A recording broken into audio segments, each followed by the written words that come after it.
Second year వాళ్ళకి మళ్ళీ first year exams పెడుతున్నారు కాబట్టి నేను ఈ 1 మంత్లో మొత్తం ఫస్ట్ ఇయర్ పోర్షన్ కంప్లీట్గా కవర్ అయ్యేలాగా అన్ని సబ్జెక్ట్స్ చూస్తానన్నమాట. సో ఫస్ట్ లెసన్లో the most important answer scarcity definition. ఇది 5 మార్క్స్కి వచ్చే ఛాన్సెస్ ఉన్నాయి. 5 మార్క్స్.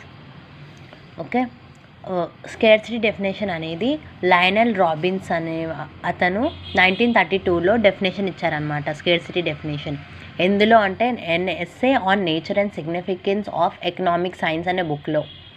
ఈ బుక్ గుర్తున్నా లేకపోయినా యూ లీవ్ ఇట్ అనమాట, బట్టి పెట్టకండి, మళ్ళీ మర్చిపోతారు ఉండింది కూడా. ఈ డెఫినేషన్కి స్కేర్సిటీ డెఫినేషన్ అని మనం ఎందుకు పిలుస్తున్నామంటే the definition he gave was scarcity oriented, scarcity గురించి. సో ఇక్కడ 4 to 5 పాయింట్స్ అయిపోతున్నాయి.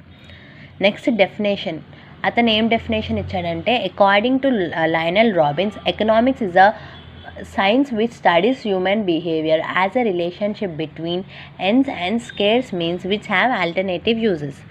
ఇది గుర్తుపెట్టుకోండి. ఈ ఫ్లో చార్ట్ ఇట్లా గుర్తుపెట్టుకుంటే డెఫినేషన్ యాజ్ ఇట్ ఈస్ మీకు వచ్చేస్తుంది. డెఫినేషన్ మీనింగ్ ఏంటంటే అతని దృష్టిలో ఎకనామిక్స్ అనేది ఒక సైన్స్ లాంటిది అనమాట. ఎలాంటి సైన్స్ అంటే ఎకనామిక్స్ అనే సైన్స్ హ్యూమన్ బిహేవియర్ని చదువుతుంది. ఎలా అంటే as a relationship between ends and means. Ends అంటే మన భాషలో వాన్స్ అన్నట్టు, మన లాంగ్వేజ్లో వాన్స్. మీన్స్ అంటే రీసోర్సెస్, వాన్స్ని సాటిస్ఫై చేసే రీసోర్సెస్. మీన్స్కి చాలా ఆల్టర్నేటివ్ యూజెస్ ఉంటాయి. ఫర్ ఎగ్జాంపుల్ ల్యాండ్ అనుకోండి.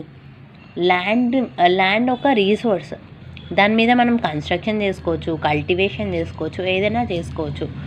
That means land has many alternative uses. దీని మీనింగ్ ఇది.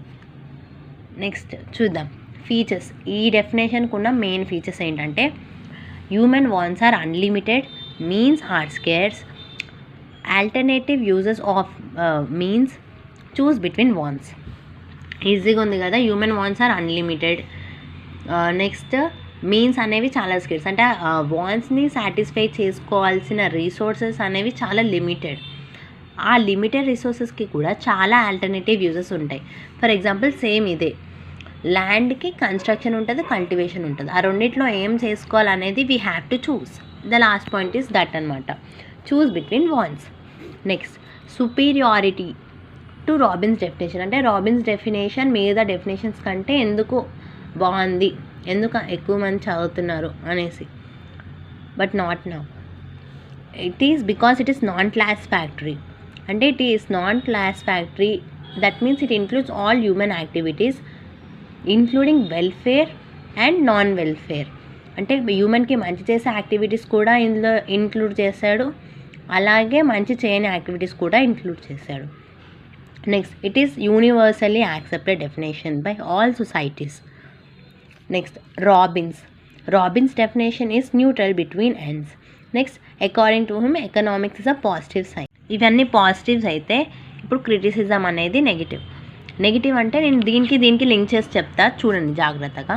It is non classificatory as it includes all human activities. అంటే హ్యూమన్ వెల్ఫేర్ ఉంటుంది, non welfare items కూడా ఉంటాయి. సో ఒకప్పుడు Lionel Robbins criticize welfare definition అనమాట. So but he included welfare definition in his definition.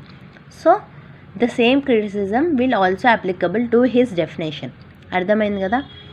అంటే ఒకప్పుడు ఇతను welfare డెఫినేషన్ని criticise చేశాడనమాట, కానీ ఇతని డెఫినేషన్లో వెల్ఫేర్ కాన్సెప్ట్ని తీసుకొచ్చాడు. సో ఆ డెఫినేషన్కి ఏదైతే క్రిటిసిజం ఉందో ఈ డెఫినేషన్కి కూడా same criticism is applicable. Next it is universally accepted. క్రిటిసిజంలో it is not accepted by dynamic society.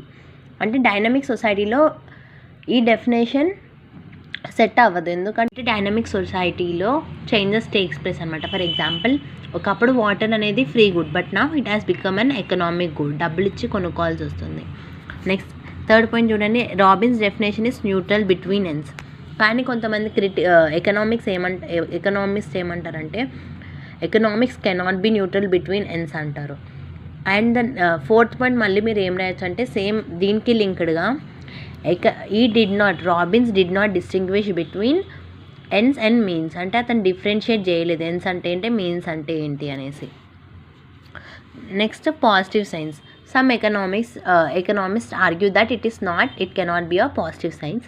ఇంకొక లాస్ట్ పాయింట్, సిక్స్త్ పాయింట్ ఏమైనా scarcity is not the only problem for all, not the only cause for all problems అని రాయండి. అంటే అదొక్కటే ప్రతిదానికి అదొక్కటే problem కాదు, ప్రతి ప్రాబ్లమ్స్కి అదొక్కటే కాజ్ కాదు అని రాయండి. 5 మార్క్స్ అనమాట ఈ ఆన్సర్. బాగా గుర్తుపెట్టుకొని రాయండి. 1.5 పేజ్ అట్లా 5 మార్క్స్ వస్తాయి. Thank you for watching.